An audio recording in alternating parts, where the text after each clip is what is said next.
Dionisio at the plate. He's 0 for 2 today. Swakowski, the big right-hander, lets it go.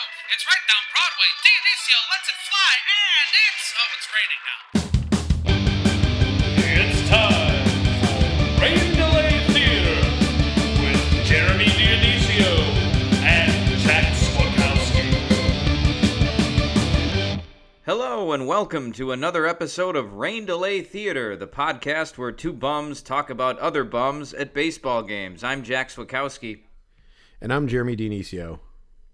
And we are back at the ballpark for another season of Rain Delay Theater and watching baseball games and getting autographs. We went to our first baseball game of the year for the 2026 season. It was March 28th. Cubs versus Nationals. It was a Saturday afternoon game, so it was the rare Saturday game that Jeremy and I go to. I can't remember the last time we've gone to a Cubs game on a Saturday, maybe never for the podcast. But we were there, and we've got all the action for you, all the pregame action, postgame action, and everything in between. Yeah, that's right. I don't know how we pissed off the baseball gods to have the Cubs open up against the Nationals, but and you would have thought that at least it would be a good series for the Cubs, but they ended up losing 2 out of 3 to the Nats. We did go to the one game that they won, which is good for me, I guess. But yeah, it was good to be back at the ballpark. I had gone 2 days before for opening day. It was just it was good to get back. It was you said it was a Friday game or a Saturday game. It was also there was a giveaway. It was a Cubs puffer vest, and I think even despite the fact that it was early in the season and not super warm at all, there was I think there was a lot of anticipation for this game just because of the giveaway. So yeah, I was kind of prepared for there to be like a line at the gates. And it was, we were a little further back. But yeah, we kind of got in line about the same time, and got through the gates. That process was relatively smooth, very similar to last year.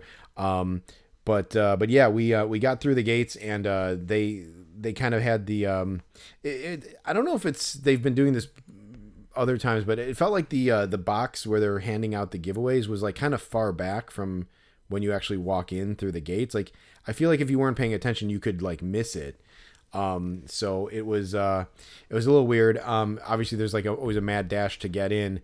I ran kind of right up to the box, and like there was some guy in front of me, and I hear him go like, well, okay, I guess if we're cutting. And I'm like, and I was like, seriously, dude, like, everyone's just mobbed around this guy. Like, it would be nice if there was an order, but there really isn't. And I was almost going to just hand mine to the guy and be like, here you go, and then like take another one. But I just got out of there. Jack, how did that go with you with the giveaway? So Jeremy, you got yours. You were in front of me, and then like right when you got yours, you did a George Costanza, with women and children present, and you just bolted right for the stairs. And I was like, shit. And so like I looked at the box, and the lady was like completely not paying attention to me. Like she was trying to give one of these puffer vests to like 3 other people, and I was like, you know what? I don't really want this thing. Like it has a Cubs logo on it, I presume. So like I'm not gonna wear it. And like I don't want to. You bring a backpack so you can just kind of put it in there. But like I don't bring a backpack, and I've got my marker and my book, and like it's like I don't have enough arms to like hold on to this damn thing, and I'm gonna just leave it somewhere anyway. Forget it. So I was like, fuck it. I'm just gonna follow Jeremy. So I just ran up with you. So like once again, I didn't opt into the giveaway that the Cubs had, even though, like you said, I maybe could have turned like a $20 profit on it. Yeah, we should do an over-under. I know this is one that could easily be influenced, but we should do an over-under on like how many giveaways you pass up. I will say, I just a point of order. I don't bring a backpack because I don't think backpacks are allowed in there. But it's just like a simple drawstring bag. Honestly, you can fold that thing up and put it in your pocket. So it's really? it's pretty useful. And it's like kind of like relatively like low maintenance, and I can use it when I want or not use, and just kind of fold in my pocket. I used to actually like walk through the gates with it folded up because I wasn't sure if it was allowed or not. So yeah, it does come in handy. I find myself like I haven't been carrying my book as much. I kind of just throw it in the bag. So it comes in handy for that stuff. And then obviously like I usually have a pretty long walk to my car or something. So it comes in handy for several reasons, but especially in the summer when like you're not wearing a jacket and you have no pockets. That's the biggest annoyance that I have, because you got your phone, your keys, your charger, all kinds of stuff. So yeah, but yeah, it was it definitely, I don't know. I think last time I checked, they were going for like $50 or $60 or something on eBay. Oof. Okay. That was I was considering selling mine also.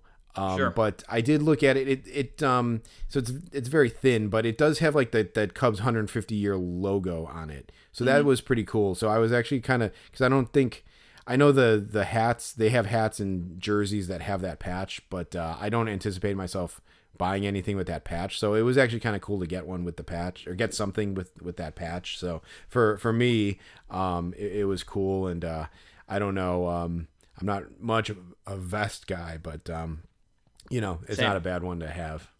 No, I guess I should use this time to say that the next day on the bus, I got on the bus and there was like nobody else on the bus. Right in front of me, laying on the floor, was a $10 bill. So, that was awesome, man. So Yeah, I took it. Yeah, oh yeah, hell yeah. So like I looked around to like see if anybody was looking at me, and like obviously nobody was on the bus, so they didn't. So I kicked it into one of the like seats, and then I picked it up, because even if nobody's around, you see that much money on the ground, you think it's some kind of social experiment or something. Like they're filming this, trying to see like how people react when they find money. And I'm sure my reaction would get a laugh, because it's like I tried to be like inconspicuous about it, but I still took the money. But it makes me feel a little bit better that I didn't opt into that vest, because I at least got some of that money back. You recoup some of it. Yeah, that's not bad. I had a funny found money exchange. I'll just say it real quick. I was going into a concert, like at a bar, like a show, and I was like trying to walk past these guys. I was doing like another George Costanza, like walking past these two slow pokes, and then like I was going so fast that I saw like money on the ground. I think it was like a 20, and they were like behind me, and I just passed them, but I couldn't like slam on the brakes fast enough to stop and grab the money. And then they saw it and they grabbed it, and we looked at each other, and I'm like, I said something like, hey, I was going too fast, so I guess that's yours. And the guy was like, well, hey, I'll buy you a beer in there. And I'm like, yeah, maybe. And then I just went in, and I was like, and I'm like, don't worry about it. Like, because I had to like, I was like on the list because it was my friend's concert, so I skipped the line, and so it was like, sure, it was a weird little exchange, but I was definitely like blowing past those people because they were slow, and then I like paid the price by missing out on that money. So it's painful, but yeah, it's always nice when you can find money. That's a good one. That's a good move. The kick over is good. The bending over to tie your shoe move is always good. Yeah. Yep. So that's nice. Nice. Yeah, I love it. And we would actually end up buying Cubs Angels tickets later that day for like $10 a piece. So a free game for me. But anyway, we got there. We inside the stadium, right field, foul line territory where we usually go for graphing. There were a few more people out there than I sort of thought there would be, considering the weather and the fact that it was the Nationals. We did get good spots, but we were a little bit higher up than we usually were. Or we usually are. Yeah, it was spoiler alert, for the autographs that we did get on the field, it was like we had to bend over like a little more. Yep. A little further than normal, so it was weird. And again, having that be the first one this season, I was like trying to get my bearings back with me, and I was like, why does this feel different than before? And it's like, because we're like higher up, like elevated. Yeah. Now the weather, it was cold, but it wasn't terrible. We both were talking about how once the adrenaline from graphing wore off and we got up to our seats, it was going to get really cold. and I think we were dreading that. But it wasn't super cold when we were getting autographs. Maybe our hands were a little cold, and you start to lose dexterity, which sucks because you're trying to flip pages and you got your pen in your hand and whatever. But you make do. But there was no wind, Jeremy, whatsoever. The flags were completely not blowing at all, and so that kind of saved our bacon, I think, for the day on the whole. It really never got to the point where it was unbearably cold outside, even though it was March 28th.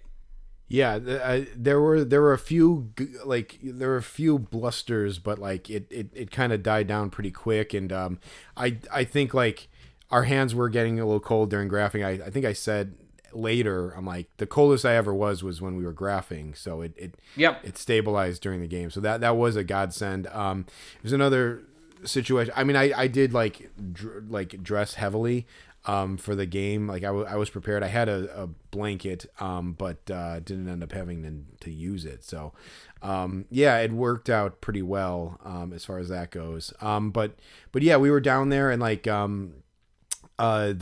at first it started. So it was weird. So it's Saturday, so the gates open 2 hours early. So we were we were there. We got there and the Cubs were still taking BP. And they were taking it for a while, while we were there. It wasn't just they were just breaking it down. They were taking it for a while. So we saw a lot of that. And then we saw the transition over from the Angels, from the Cubs to the Angels. I think it kind of started off with some position players stretching, doing stretching and exercises and stuff. And then the pitchers finally came out, and then they did a couple stretches, but then they started long tossing. And I think even before that, guys were kind of throwing around a football. Yep. And so, I'm trying to remember who the two guys were. I mean, Cole Henry was one of them, pitcher for the Nats, and I forgot who the other guy was. But they were playing catch with the football, and there was a guy next to me, to my left, a dad, and I think maybe one kid or two kids, I can't remember, but he was an older guy who was probably our age, and he was Cole Henry was facing us, and then I think it was maybe a coach who he was throwing a football with. Yeah, coach, bullpen catcher. He had that kind of vibe. Yeah, and so the dad holds his hands up as if hey, I'm open or whatever to Cole Henry, and I heard him say something oh yeah, Cole, he'll know what to do or something, and then all of a sudden Cole Henry fires the football high, and he way overthrew that guy, and he threw it to this dad next to me in the stands, and the throw was a little wide. It was leaking a little to the right, but the guy didn't catch it. It's he's oh, I missed it or something, and it's there were kids by him and stuff, but I kind of feel if you're gonna put your hands up in the air and make a baseball player throw you a football that he has no business throwing you, that he's on the field, you're in the stands, whatever, you gotta catch that ball. You gotta because who knows, it probably got scuffed up by hitting the concrete and stuff, and it's dude, catch the ball. You made this guy throw you the ball. Then catch it. I don't care if it's not the most accurate precision pass. Fucking reach out and get the damn ball. Yeah, no, he totally blew it, Jeremy. It was bad. And the guy thankfully ended up being kind of nice afterwards. Yeah. Talking about autographs that he's gotten. Which can be a nice part of graphing. You kind of meet people, but yeah, man, that guy, he gave him his shot and he blew it. It was not good. So all of that transpired. So there were some pitchers who were throwing to each other. It can be a little perilous when you're standing in that part of the down the line like that, and the pitchers start throwing to each other. They kind of start gunning it. And this was a football that got thrown high, but when these guys are playing catch, they're throwing at least 80. It seems like they're throwing at least 80 miles an hour. I don't, everything looks fast to me, but if one of those guys overthrew their catch partner, that ball is coming right at you. So you really got to watch. You got to watch out. Yeah, it's a little tense. I think like major league pitchers hopefully can kind of approximate it, but every once in a while you're watching a game and a guy just like one just flies out of his hand somehow, so like right. Who knows. But yeah, there's been a couple where like the guy like right in front of us has to jump for the ball, and so yeah, it's a little tense. It's times like that you kind of wish you had a mitt, but sure, that's a tough call to pull that off. But yeah, so yeah, I think we were kind of getting some good guys. I don't know if this was, yes, yeah, it was. So yeah, the pitchers are out there, some of the coaches are out there, and like we were trying to make Blake Butera, and who's the first year manager for the Nats. He's young. He's like 30, I think he's 33. Oh God, he's that young? Jesus. 33, 35, something like that. He's really young. I'll look it up right now, but I think he's the youngest manager since the early 70s. Yeah. No, yeah, 33. Yep. Yeah, he didn't look that wild. young. No, not really. I could see him being in later 30s maybe, but what's crazy about it, okay, well, so I'll say this in a second, but so he comes over, he's like wandering out there. It's not often that you see the manager out there pregame in the outfield like that. But he's a first year manager or whatever. So we were kind of debating, like, should we call for him? Like, is he going to sign? Like, yeah. We didn't know really what to do. He kind of went out there, I think, and was kind of talking to some of his coaches or some players for a minute, but he did kind of have like an opening. There was an opening there. And then, you called him over, Jack, right? I did. I guess like, no time like the present, right? The players had just finished up their stretching and stuff. We made him pretty easily. It was definitely him. So, we called him over, and he was nice. He came right over and signed. We both had the same card for him, and so he was very gracious with his time. He signed for a couple of other people as well. So that was not on our bingo card, Jeremy. Either of us, I think, was that the first guy we would get would be the manager during batting practice. Sometimes you get the manager, like when you got David Bell, but he's like the last guy you get, not the first guy. Yeah, exactly. Yeah, first graph of the 2026 season is the manager of the Nats pregame. So it's funny. Yeah, we got this minor league card of him, and he's on the Charleston River Dogs. So I don't even know what affiliate that is. Maybe it's the Nats, but so. What's crazy about this, though, is that this is from 2022, this card. So he was probably 29 years old when he was like the manager of this team, which is just crazy to think about. But yeah, it was awesome. Definitely, like, it's always cool to get a new manager, and you never know, like, if he's gonna be like nervous and extra by the book or extra locked in, or he was gonna be kind of like loose and stuff, and like. I don't know. I mean, the Nats have gotten off to a good start. Maybe he is a little looser and like it's showing in the gameplay. I don't know. But yeah. So that was pretty cool. We got him pretty much right away. We did. And one good thing about knocking him off too is, usually the manager is the last guy out. I think Butero was one of the guys we wanted to get most. Hell, I will admit, folks, that I paid $7 for this minor league card. His minor league cards were not cheap. They weren't Dino Abel prices, but they weren't cheap.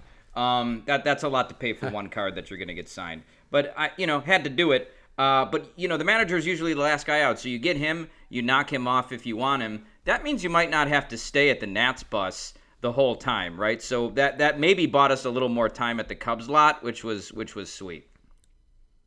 Yeah, right. So yeah, and then the only other coach I think that we had was Corey Ray, who was draft pick of the Brewers and was in the Cubs coaching system last year, I think maybe. So we both wanted to get him, and he definitely has some minor league cards. I can't remember if he has a major league card or not. He might. I don't think so. If he does, that's cool. I think he only played 2 games in the majors, if not 1. Yeah. So yeah, but we had minor league cards of him, and or you had a which one did you have a South Bend? I have a card Bowman draft. or Bowman First or whatever it is. Oh, okay. That's okay. Yeah. So yeah. Anyway, we saw him a little further down the line, and we kind of went down the line to get him closer to the dugout. Yeah. So we knocked him out as well. He was also very cool. Yeah. And yeah. So it was nice to that for sure. Like kind of made the last bus kind of safe for us. It did. Yeah, Jeremy. He was kind of he was past first base. Definitely more towards the outfield. But it was one of those things where if we wanted to get him, we would have to move from our spot where we were. But I think eventually we just made the decision. Yeah. Let's go down a little bit further. Let's vacate our spot here for a second and let's try to get him. That's always a gamble. But yeah, he was cool enough to come over. He might have been my number one guy to try to get for the Nationals. He's their first base coach right now, but I followed him when he was drafted by the Brewers. He might have gone in 2016. That was that dreadful draft where I think Mickey Moniak was the number one pick, if I'm not mistaken. He just never made it with the Brewers. He was drafted 5th overall, but just never did anything, which is a huge bust. To play 2 games in the majors when you're the number 5 draft pick. So I didn't really know what to say. I was a fan, but I didn't know what to say to him. What was I supposed to say? Like, hey, man, I always followed you with the Brewers. It's like, is that going to be a downer for him? Would he say, like, oh, I'm sorry I never made it? So I didn't really say anything. It's like that Mitch Hedberg joke where he's like, people, I'm going to butcher it, but he's like, people say, like, hey, I saw you on TV, but they don't say, like, you were good. They just say like they saw you, and it's like, and then he's like, yeah, I saw this guy at the airport. I said, hey man, you were good. Man, yeah, good stuff there. Jack, he does have a major league card, and okay, I'm gonna consider that like a goal for the future because I do like the card I got him on, but it would also be cool to get him on a major league card if possible. So, I'm sure he'll be around with the Nats for a bit. So that'll be a goal for next year, I think, or maybe even later this year when they come to the White Sox. Yeah, they'll be back in later in April. So I might have to pick one of those up too. See what can be done about that. And he seems nice, so he seems like he would sign too. So that was good to knock those 2 guys out, like you said. That made the last bus not critical if we didn't want to do it. But we weren't done. There were some pitchers in the outfield, and Gus Varland was out there, relief pitcher who's been with about 6 or 7 organizations in the last 6 years. Jeremy, I think you got him when he was with the White Sox, if I'm not mistaken, right? Was it spring training you got him? I got him last year in spring training, with the White Sox. And he was pretty nice. He came right over and signed for multiple people. This is another time where I'm glad I said something before this proved to kind of pay off. But I did say to you, Jack, like, I'm like, I did see a video there. I follow this grapher on, I guess I can give him a plug because I think he follows us now, Lay Graphs on Instagram. He posted a video of Louis Varland, and the video, it's him signing, and like it kind of cuts in right before he signs, and I hear him say like, well, since you asked me nice, I'll sign. And it was a little snippy, and sure. I guess, I mean, I don't know if it was like that hostile or anything, but it seemed unnecessary. Drew Rasmussen vibes. Yeah, exactly. And so I was like, that was kind of weird, but that wasn't my experience with Gus. And then we do get Varland to come over. He comes over and he signs, and he seemed like fine with signing, but he signed for you, Jack, first, and he goes like, "What's your name?" Yep. And so what happened was he was kind of fading inwards, and it was like he was talking to this lady who seemed like she was a trainer for them, and the time had come to call for him. So I called him over, and he did this thing like this almost like a clowning act or something, where like I said, "Hey Gus," and he looks at me, and like he looks around to either side of him, and he points to himself, and he's like, "Me?" And I was like, yeah, do you got time to sign? So he comes over, and I was like, hey, all right. Yeah, Jeremy was right. He is nice. So I give him my book, and he goes, what's your name? And at first I thought, oh, like he's trying to make conversation with me. Yes, yeah. But then same for thing. about a split second, and then I was like, oh, fuck me. He's going to personalize this. So when a guy, there's no way around that question. There's no way to like, I'm trying to think like, what's a name you could tell him that like he wouldn't write down or like, that would not make him write to somebody and then sign. There's nothing you can say. So I just said, my name is Jack, and he wrote to Jack, Gus Var, and he signed his autograph, and he gave it back to me, and he did the same thing for Jeremy. Jeremy, I almost thought he wasn't going to ask you what your name was, but then he did. There was like a pause, and I was like, shit, is he not going to personalize for Jeremy? But then he did. So that was fucking Bush League, man. We've never had a guy personalize at the bus or inside in the majors. No. And that was just Bush League, dude. Like, there was no reason for that. It just seems like at that point, just why are you... Well, listen, at that point, it's like, why are you even signing then? You clearly don't want to sign, so just don't sign then. Yep. But also, like, it is Bush League. Like, I could see, like, the only one guy who we talked about on this podcast, like, Owen Casey started personalizing. I was lucky enough to get him before he was personalizing. And then even when he got called up to the Cubs, he wasn't personalizing. But you could say what you want about it. He was like a second round draft pick or whatever, like involved in a big trade for Darvish. So like whatever, he was kind of high up on the rankings. But like, yeah, Gus Varland is on at least his fourth team, if not more at this point. And it's like, dude, do you really think like you think that I'm selling this? Like I almost want to sell the card and then like send him like your listing has your item has been relisted because it hasn't sold in 30 days, like on eBay. Like, it's like, I want to show him, it's like, yeah, man, it's not moving. You didn't have to personalize it. Like, yep, that's crazy. Like, it's just like, dude, you are not James Wood. You're not Mike Trout. You're not Sandy Koufax. It's like, dude, you don't have to personalize. Or just don't sign. No. It's weird. Yeah, no, his autograph isn't worth the card that it's printed on. So, that was a bummer. That was just like a huge downer. It left a little bit of a sour taste. That being said, you had PJ Poulin. That was a custom, right? Yeah, so I don't know if I talked about it in previous episodes, but I've kind of figured out like how to make my own customs at this point. So it's not a bad development in graphing.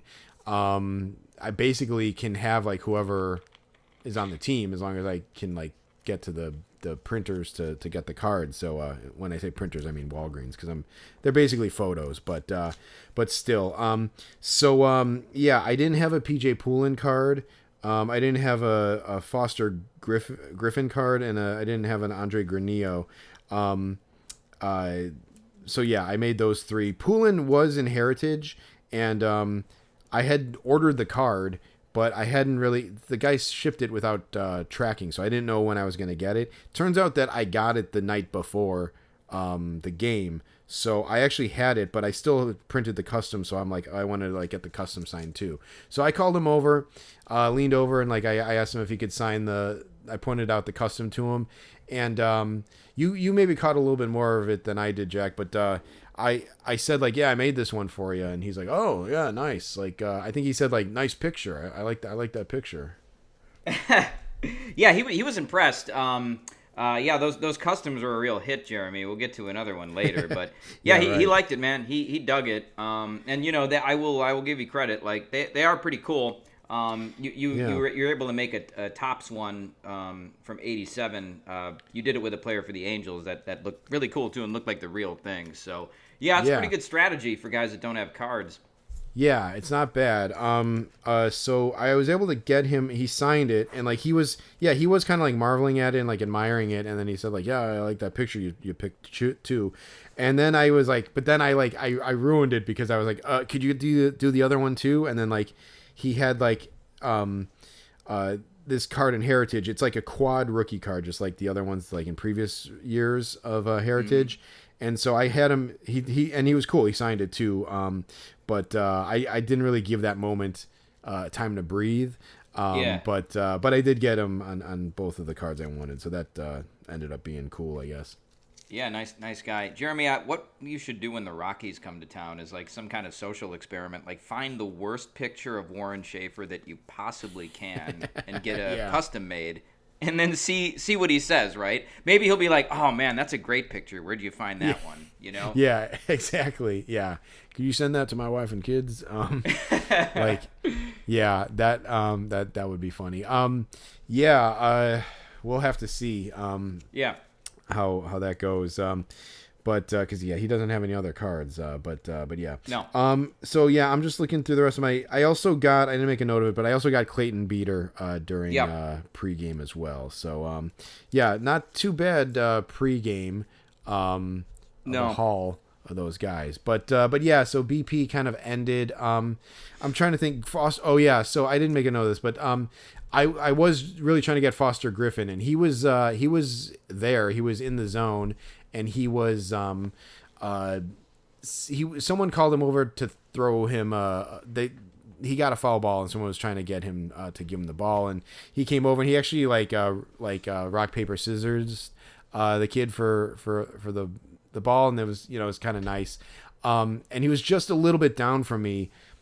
And I could have probably yelled for him to sign an auto, but I kind of like let it go. And he kind of took a couple steps back to the field to continue like shagging balls. And then like, I swear to God, I like looked away for a second, and I looked back, and he had just bolted into the infield. And so he was like running, and I go like, Foster, and it was already too late. He was already like gone. And I was like, damn it. Like how did I miss that? So that was a slight bummer. I'm trying to think if there's anybody else who like slipped through our fingers right at the end of BP. I don't remember if there was too many else. No, Jake Irvin was around a whole lot, and we suspected that maybe he was going to pitch, but we called for him multiple times, but he didn't sign. And then we never saw Michaelis pregame because he was pitching. But yeah, Irvin is one that was around, and we just didn't get. Yeah, and it turns out he was the Sunday starter, so that's why I was kind of thinking about that as well. But yeah, so he it almost like all in all, it was a good BP for graphing, but the Griffin, I very close to calling him Griffin Dunn, but the Foster Griffin, it left a little bit of sour taste in my mouth, but as far as numbers go, it was a pretty successful BP. Yeah, for sure, and some quality too. So yeah, at that point, graphing wrapped up, and it was time to get Jeremy. You got a little bit of food. We both got scorecards. I don't know if they announced this. Did you know that they were going to go basically completely self-serve on the upper deck?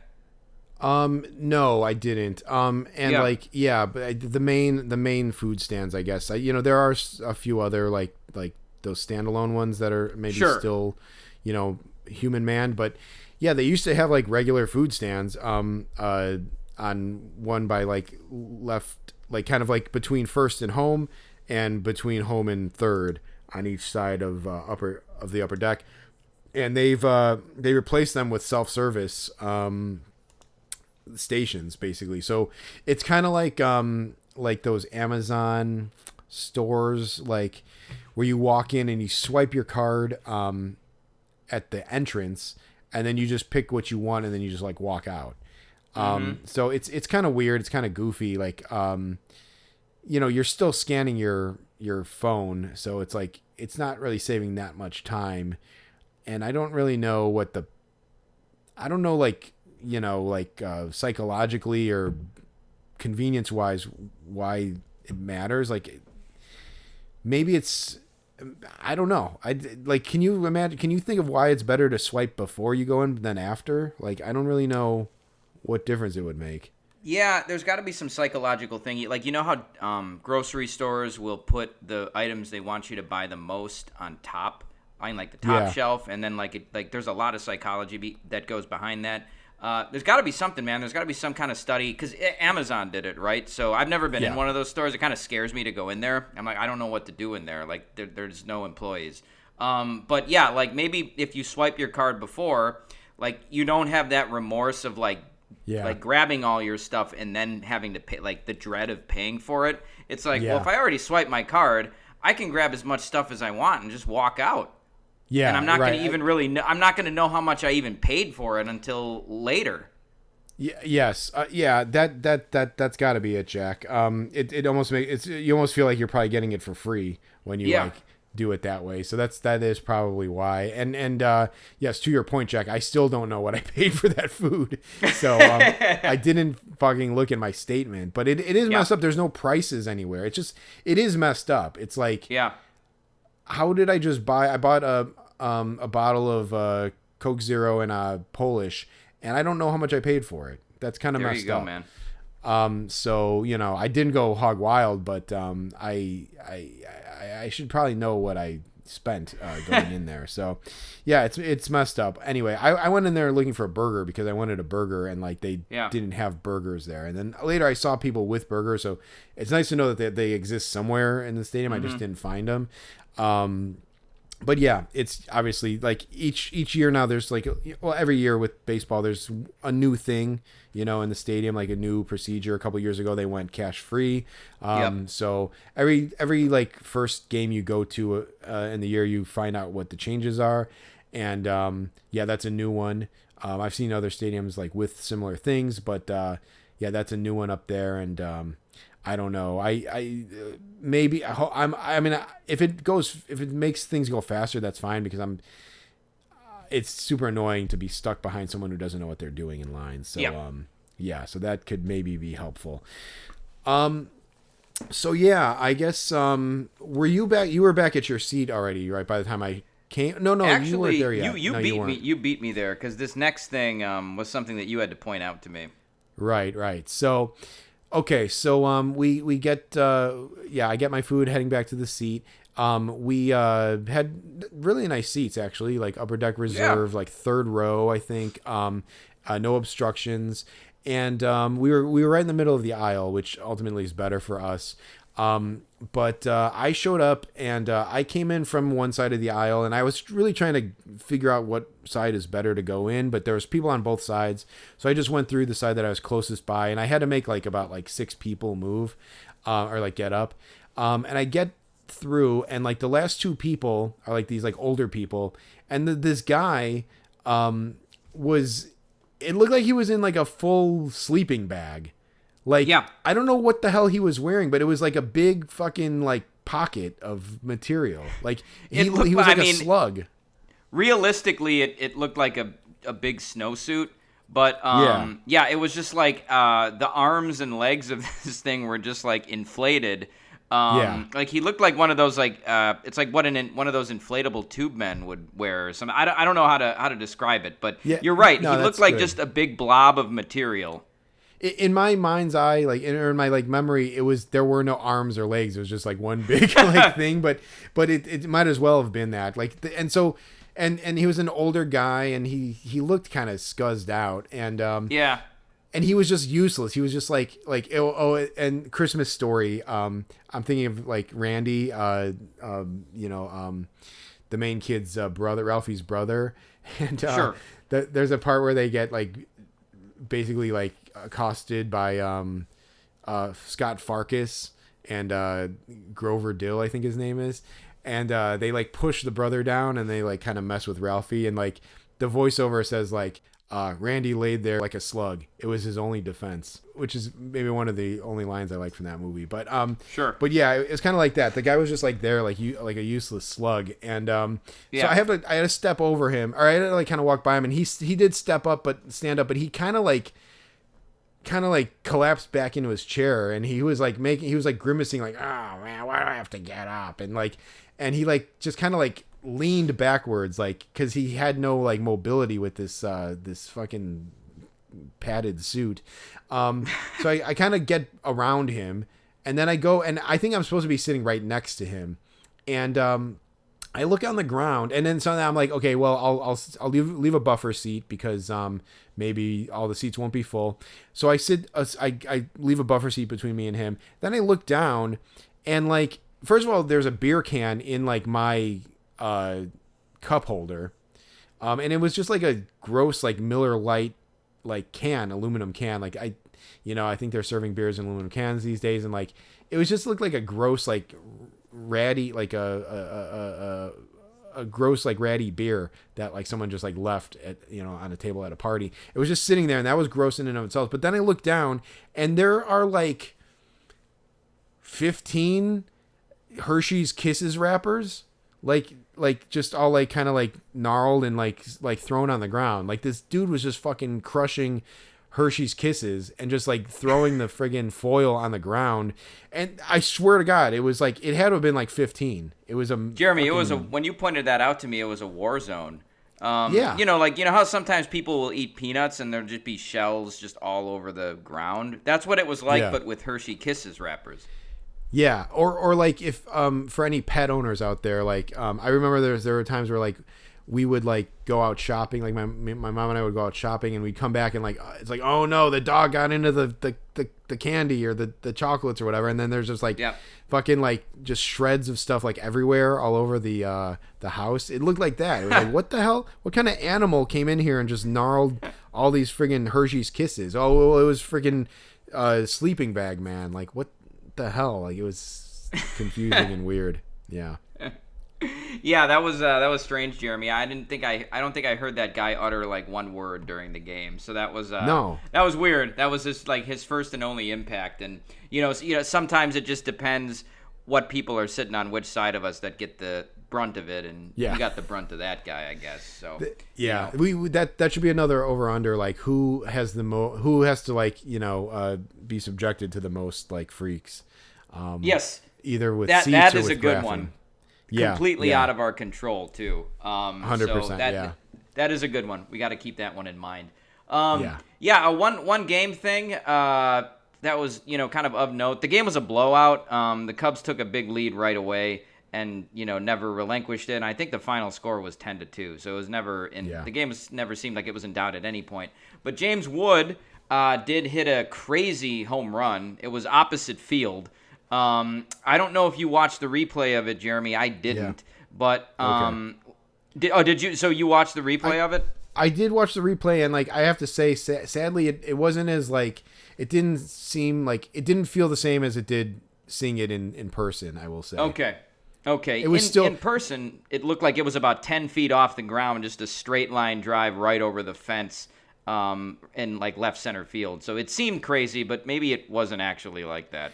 Well, they still remarked about it on the broadcast, and like I wish that they at my job they used to my sports job we used to keep track of hang time for batted balls, and or maybe it's just for home runs, but I wish that was an official stat, because it had to have been one of the fastest home runs like to leave the park. Like it was just like, I mean, it was like 2001, 2002, 2003. It was like maybe like 4 seconds maybe it took to get from bat to ball. Like it was so fast. It was crazy. So they did remark on it, just maybe not as like it on the broadcast. It looked slightly different than like in person, but in person it was just like a laser beam. Yeah, it was. And just one thing real quick before we move on. When we were in right field during BP, James Wood was taking batting practice, and he hit a line drive that landed about 10 rows behind us, and that thing would have taken somebody's head off. So he can hit the ball hard. Let's just say that, and seemingly effortlessly too, because he doesn't even really look like he puts a lot of effort into his swing a lot of the time. It's just the guy's a stud. But anyway, So this home run, it barely clears the fence. This dude gets it in left field, and he's dressed in like a black jacket, and he's got sunglasses on, and he has this ball, and people are asking him to throw it back, of course, and so he doesn't want to throw it back, so the camera's on him, and he flips off the camera, and then people start booing, but it's like, and he didn't throw it back, but like, what a fucking salty guy, man. Like, you catch a home run ball, and okay, like, people are booing you because that's what they do at Wrigley when they want you to throw one back. Maybe you should have brought another ball, or someone should have just given you one to throw out. But, like, don't flip off the camera, dude. Like, He didn't even look like a Nats fan. Like, he just looked like some salty guy who's flipping off the camera. Like, come on, man, there's children at this game. Like, what are you doing? You even speculated, Jeremy, that it was an obscene gesture, which it was. I mean, Jeremy, we've seen a lot at like White Sox games, and not the stuff you want to see. Like, so we've seen a lot, but still, it's like, yeah, man, don't flip off the camera.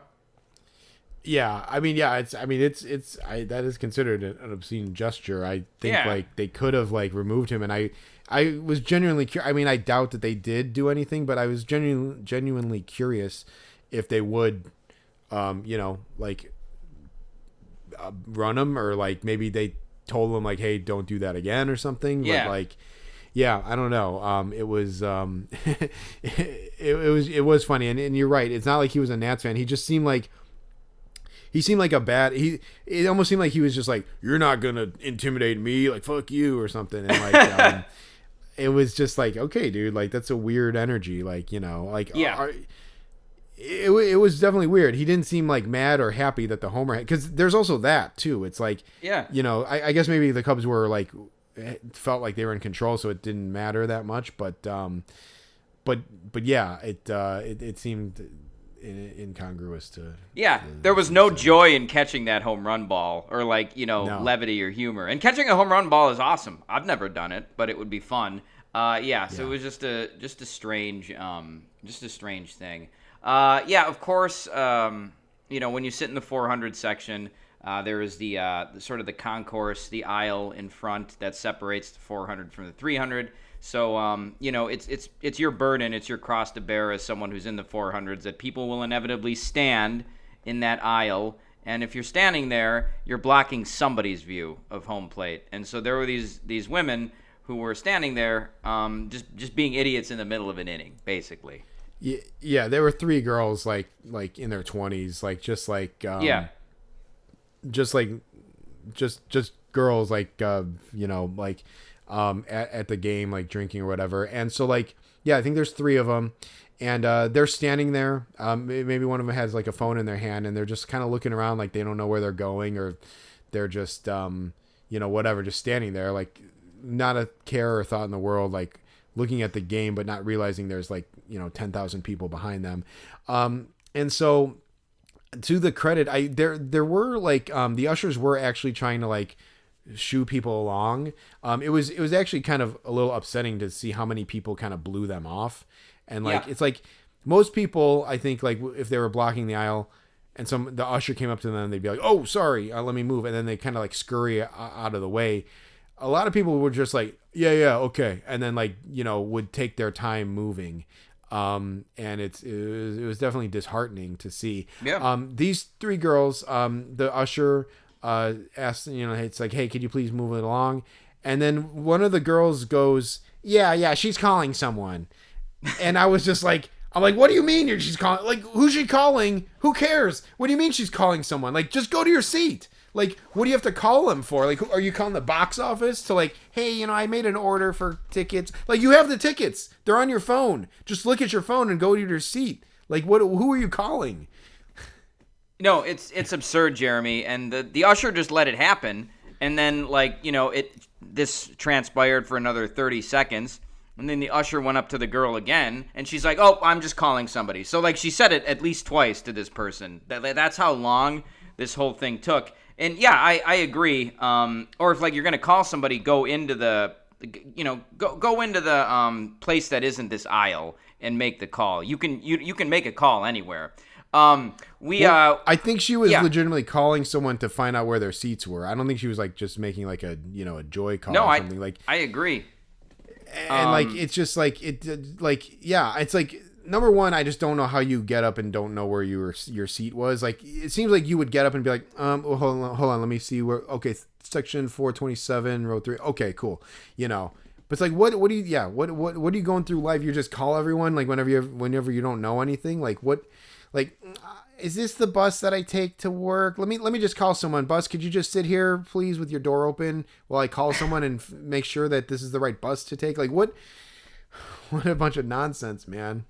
Yeah, you can find anything on your phone or on the internet these days. But yeah, like literally, the Cubs will only take the ballpark app. Like people have complained to Tom Ricketts to his face about that. So it's on your phone.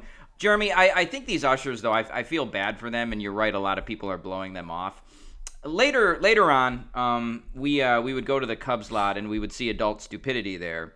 And it just so happened that like one of adult stupidity's favorite things to happen happened. Somebody parked on Waveland Avenue right next to the stadium. And if you park anywhere on Waveland Avenue, adult stupidity is just all over that.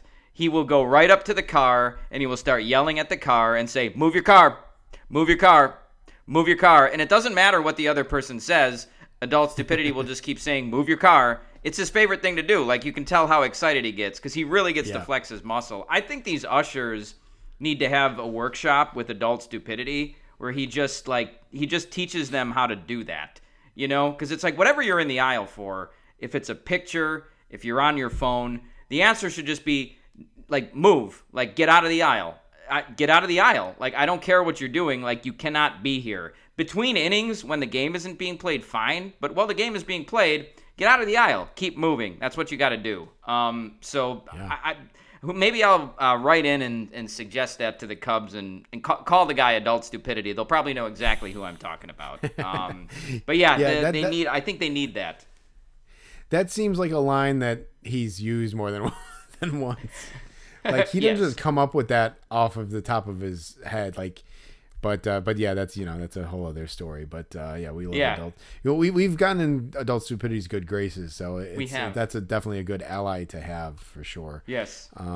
So all right. So that was about the game. We moved down to our spot to get ready to go, and then game ended and we got out of there. We got to the bus, and to no surprise, it was double gated again. Just kind of seems like that's just what it's going to be like going forward. But I will say that it was it did seem like the distance was a little smaller, at least for this game. And the second gate was pretty much, I don't even know if there was a second, like, so the gate closest to the bus, they usually have two pieces of gate, and one is like a lighter plastic one that they can kind of slide back and forth. I'm not even sure if they had both of them out for this game or it was just like a half gate. I can't remember. Yeah, for this one it might have been the half gate. They definitely, when we did the Angels, which we'll talk about next episode, they had like the plastic gate. But yeah, whoever came up with that, it was pretty ingenious because obviously somebody told them they need to have two gates, but the plastic one moves real easily back and forth. I almost want to give our buddy Nick credit for it, but I think it is. Know.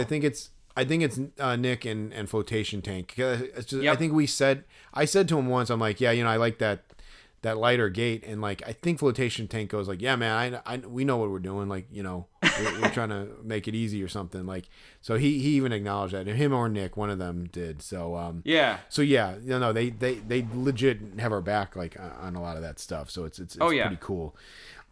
So we talked about it. I feel like we've described this before, and maybe it's been a while since we've described it, but okay, so when we go out there to graph, we're on Waveland. I guess we're giving away a lot of geographical details here, but there's the barricades, and then there's a bus, a big charter bus.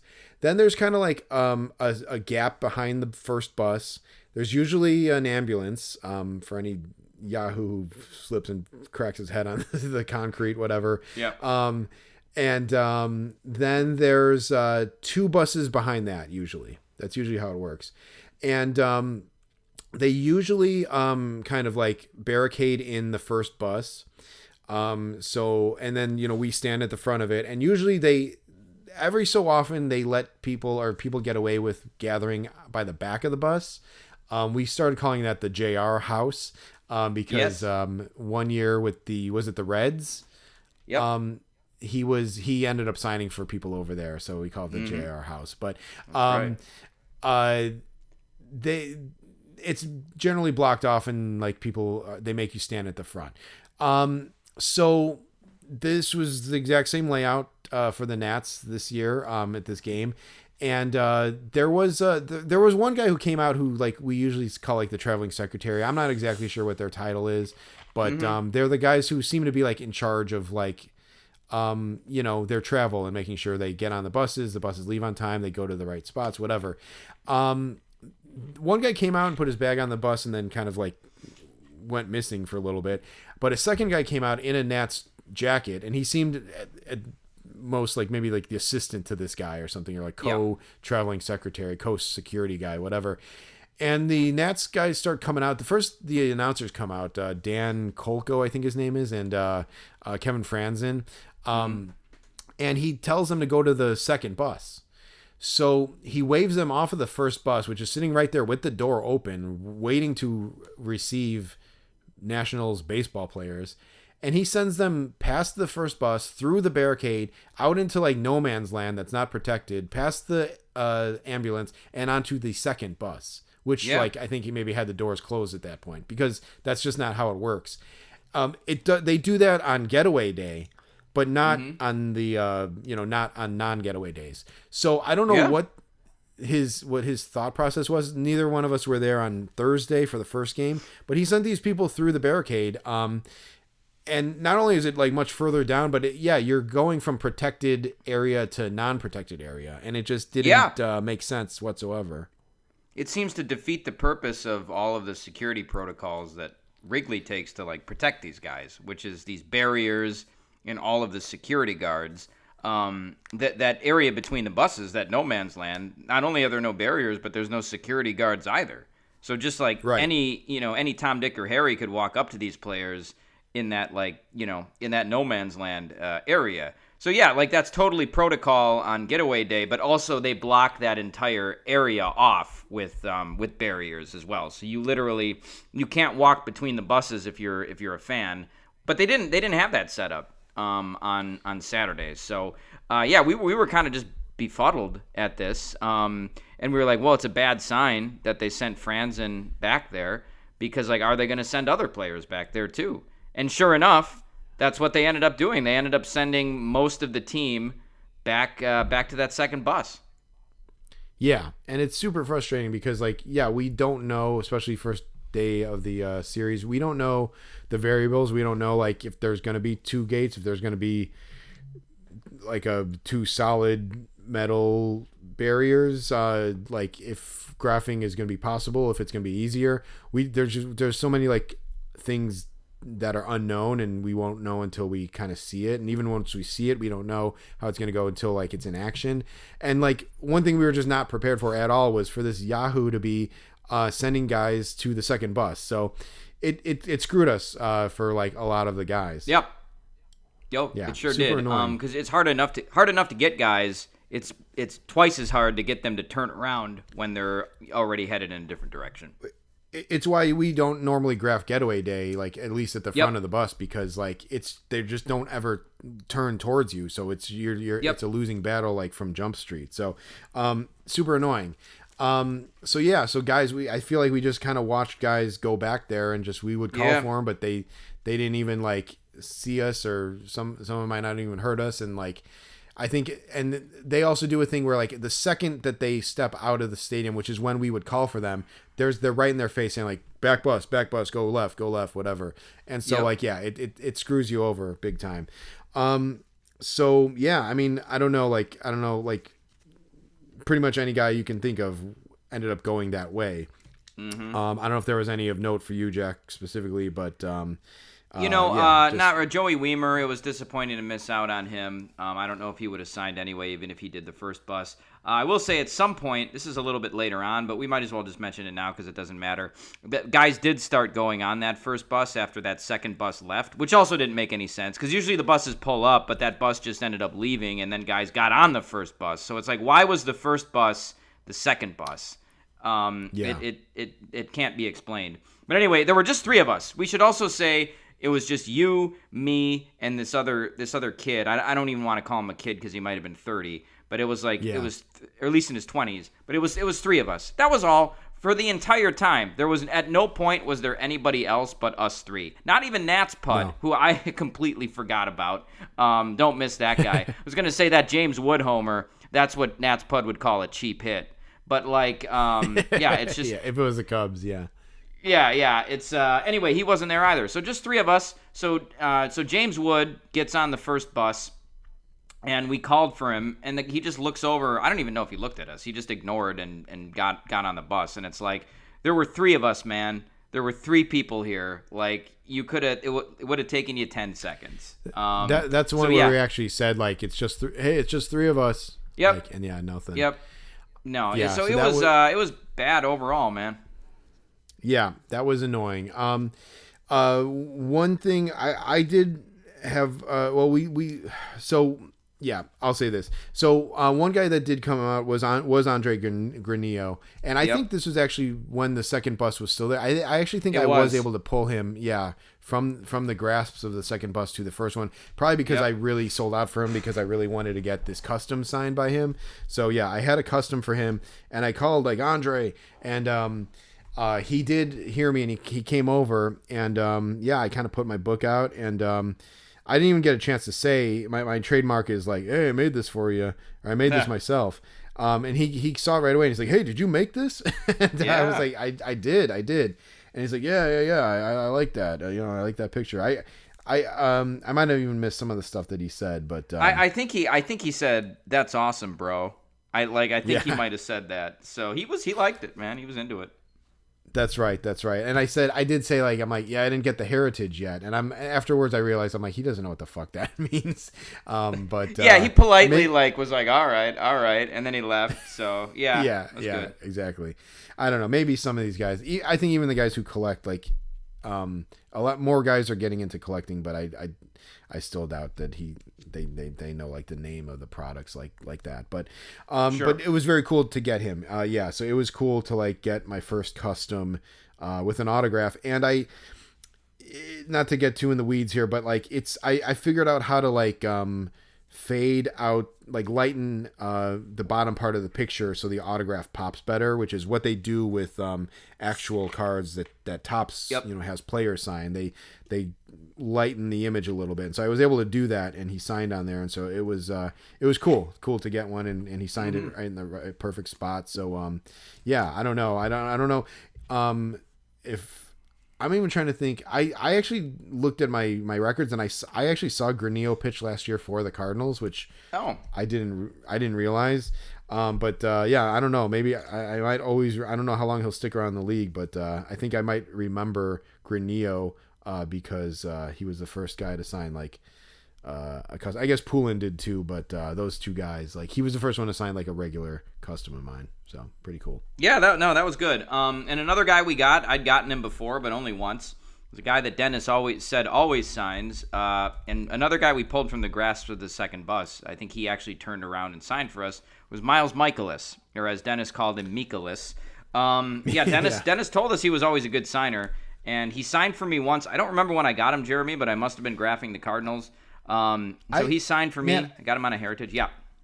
I almost want to. I don't want to even like I don't want to like go like interrogation on you. But I'm like, when did you get Miles? I'm still like kind of befuddled that you got Michaelis. Like I don't. Yeah. Usually we like share who we got, but I don't know. I tend to like remember the guys that you got. Like, but and I think mostly likewise. But I'm like, when did you get Michaelis? I was like, is he confusing him with somebody else? But like. No, because we don't graph. We don't graph the Cardinals very often, and like Cardinals Cubs tickets are expensive. So did you get him at Wrigley or the Sox? I want to say I did get him at Wrigley, but I don't think I went to the game that night. I think I just tried to graph. So okay, so you got him afterwards. Man, yeah, because I got him afterwards. It was definitely after a game. Okay. I don't think it was at the White Sox. So yeah, I think it was after a game, and I got him on a heritage too. So I had already gotten him, and I knew he was nice. And so he had pitched that day. So this is actually a weird thing because we've gotten the starting pitcher 2 out of 2 times now for the visiting team. That we is did for the Angels as well.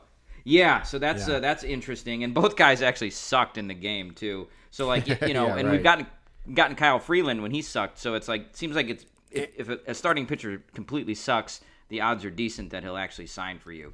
I got but Domingo. Whatever. I got Domingo Herman last year, or maybe 2 years ago. After he sucked for the Pirates that game. So psychologically speaking, maybe they're like I sucked, and then someone asks for their autograph, and they're like, oh my god, someone still wants my autograph even though I sucked. Yes. So there might be some, again, psychology to that.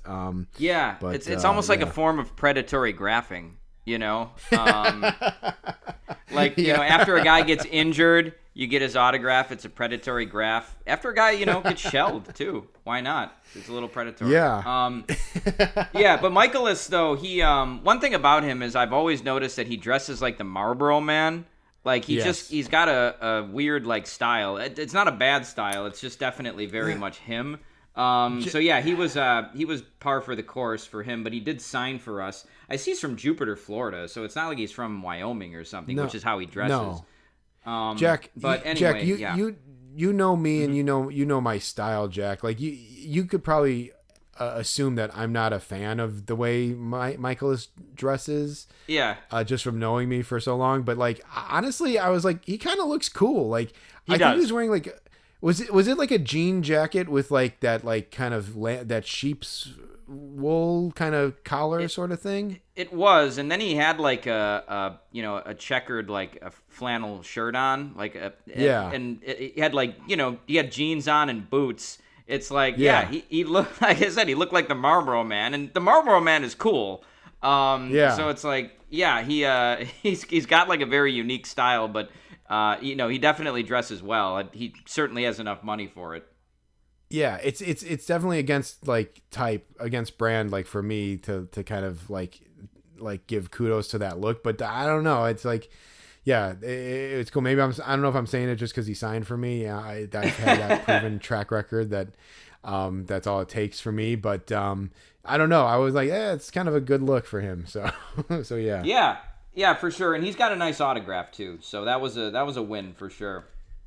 Mikolas, yeah, nice guy though, nice guy. Jeremy, you made an attempt to talk to Winston, the bus driver. I mean, you got to be really in to talk to Winston, and I know you talked to him a couple times before, but that was kind of a funny interaction. Yeah, no, I maybe once, like other than once or twice. If anything, like I've joked with him, like.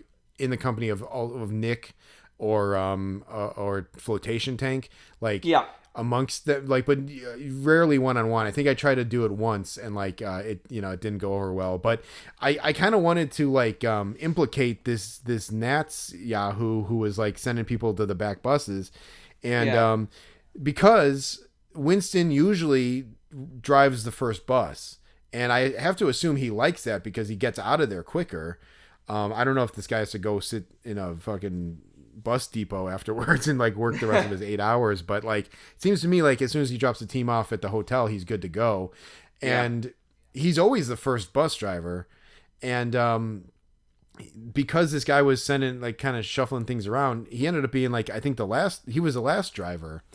His bus left last. And so I kind of like he was kind of wandering around. There was kind of like a moment there. So I go like, I think I said to him, like, hey, Winston, I'm like, you know what? They got you hanging around for a long time here. Like, you're usually the first one out of here. Like, what happened? And there wasn't much. He kind of was like, yeah, I don't know, man. Like, but then I think we said something about like, maybe he said only the coaches are left now or something. And, I think he said that. I don't know if we said that, but there's something like, it's only the coaches left now. And then I'm like, yeah, I guess you got to take the coaches. And he goes like, I'm going to take their ass somewhere. It was pretty funny. He kind of just like muttered that under his breath. But I mean, I have to assume he was probably not too happy about that. No, man. They were making him wait around, and he never has to do that. We've talked about this before, but he has a World Series ring which he wears, which is cool. Yep. I've only done Cubs getaway day once, maybe once or twice, and saw the Cubs get on the bus. It was after like a Thursday afternoon game. Does he drive them to the airport? I don't know. It's been a long time since I kind of observed them. Yeah, you can't really do Cubs getaway. You can only like kind of observe it. So impossible to get autographs. Yeah. Yeah. So it's been a while since I've kind of like clocked that. So I'm not sure. Okay, right on. Well, maybe something to look out for next time. Okay, yeah, but anyway, some other guys ignored us. Ken Waldachuk, who we both had a card for and wanted, ignored us. Even though again it was 3 people. So yeah, not much action after that for the Nats after we got Michaelis. So we decided to make our way over to the Cubs parking lot, and we had been at the Nats for a long time. We ultimately did not skip the last bus, so. That's just us, a couple of animals when it comes to graphing. We just couldn't tear ourselves away. But we made it over to the Cubs eventually. There wasn't much action there. Most of the guys that were already had already gone away. The Oak was there, so he provided us some intel that he suspected Phil Maton had not come out yet, a guy we both wanted, relief pitcher. So we were like, okay, we'll stick around for a little bit. Nico Hoerner comes out to sign, and he signs for everybody like he always does. I didn't bring anything for him. I've since re-upped now. Jeremy, you didn't get his autograph either, because we can get him anytime. But anyway, Scott Kingery had come out before this, and he had signed a couple of autographs. I'm disappointed that I missed him. But anyway, yeah. But anyway, so as Nico is signing, there's like this old guy, and he looked like a grandpa, and I think he had like his granddaughter there with him, and they were just getting autographs. But this old guy says to Nico, he goes, "Yeah, you look a little like Scott Kingery. You're maybe a little bit shorter than him." And it was just totally cringe.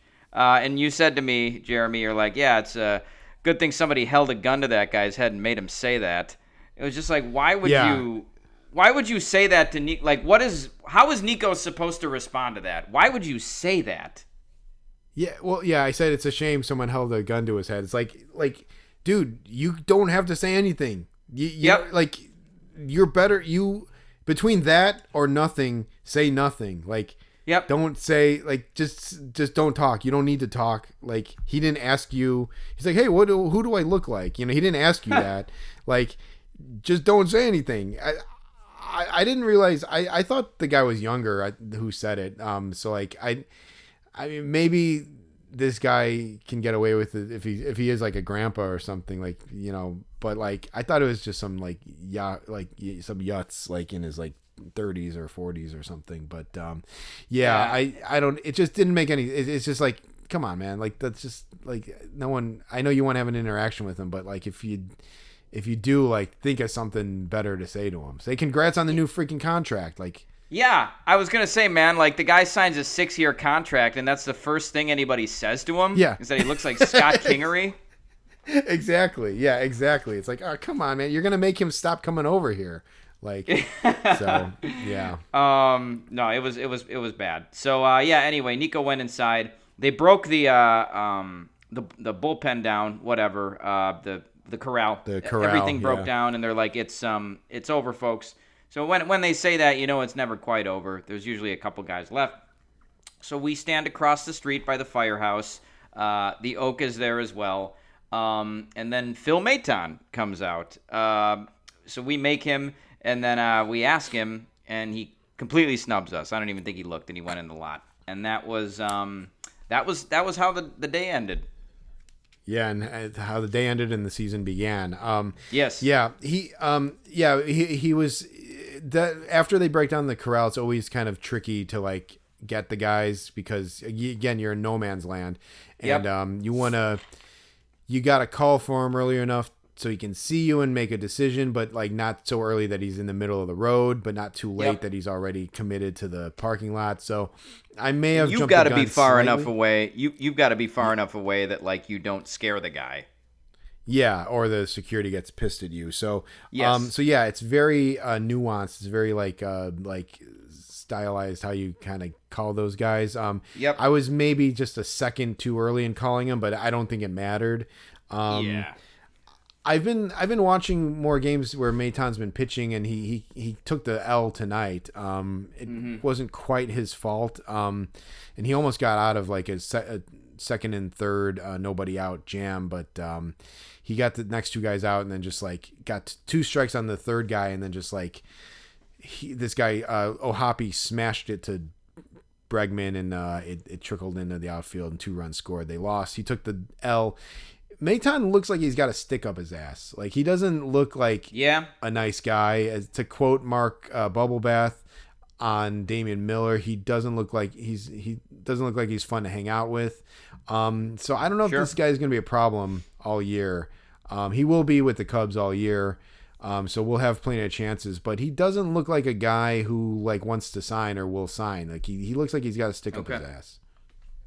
So I don't know. That sucks because he's got a nice heritage card to get. Yeah, he's got a nice card. Yeah. I'd like to get it signed, so that's unfortunate. Yeah, well, we'll see. Even the biggest a-holes have signed at some point, so it's possible. but yeah, that was it was the end of a overall. I don't know.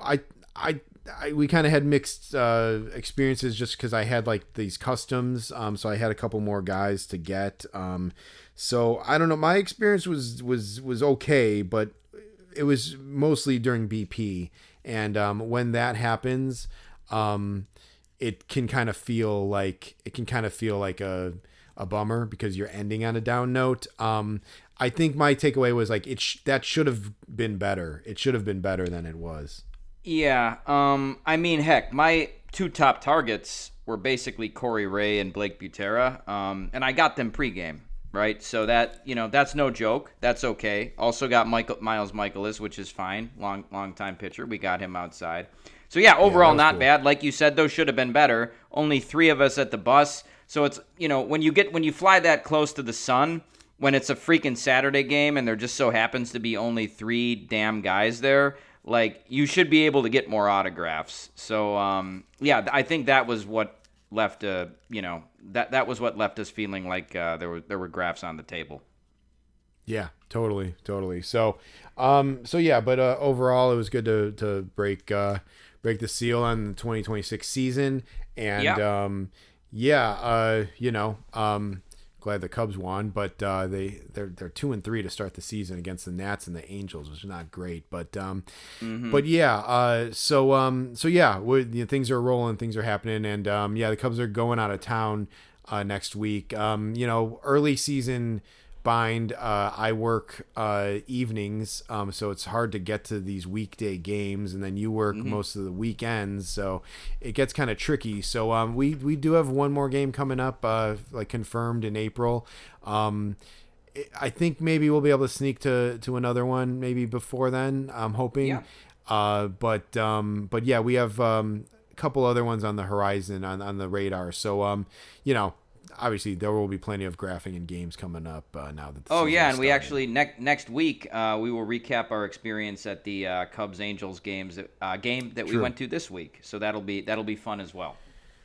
True, that's right. Yeah, so yeah, we already have 2 games under the belt, but just the first one for tonight. So yeah, good stuff, and good to be back at baseball. Yeah, I think we're wrapping this one up for this week. So yeah, for Rain Delay Theater, I'm Jack Swakowski, and I'm Jeremy Dionisio, and we'll see you next time. Later.